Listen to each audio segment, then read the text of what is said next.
ভোর ৬টার দিকে বেনাপোল বন্দরের ২৩ নম্বর পণ্য গুদাম থেকে ধোঁয়া উঠতে দেখে লোকজন। কিছুক্ষণের মধ্যেই দাউ দাউ করে জ্বলে ওঠে আগুন। দ্রুত আগুন ছড়িয়ে পড়ে বন্দরের পাশের থানা ভবনে।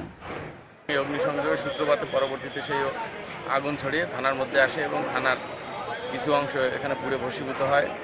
আলামতের প্রাইভেট কার, ইন্ডিয়ান ট্রাক সহ অন্যান্য মালামালও থানা পুড়ে যায়। আগুনে পুড়ে গেছে পণ্য বোঝাই ভারতীয় 10টি ট্রাক। ভারতের পেট্রাপোল বন্দরের ফায়ার সার্ভিস কর্মীরাও আগুন নেভাতে সহায়তা করে। সকাল থেকে আগুন নিয়ন্ত্রণে আনার চেষ্টা চালায় ফায়ার সার্ভিস। তবে গুদামের ভেতরে রাসায়নিক সামগ্রী থাকায় আগুন পুরোপুরি নিয়ন্ত্রণে আনা কঠিন হয়ে পড়ে বলে জানিয়েছে ফায়ার সার্ভিস।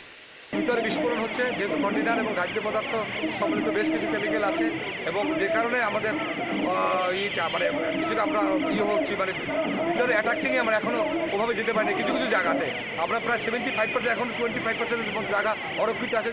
আগুন নিয়ন্ত্রণে ফায়ার সার্ভিসের পাশাপাশি হাত লাগিয়েছে এলাকার বিপুল সংখ্যক মানুষ।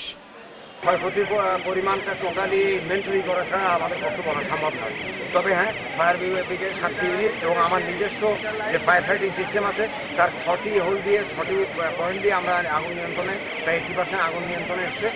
সরকারি তথ্য অনুযায়ী বাংলাদেশ ভারতের বাণিজ্যের প্রায় 70 থেকে 80% বেনাপোল স্থলবন্দর দিয়ে হয়ে থাকে।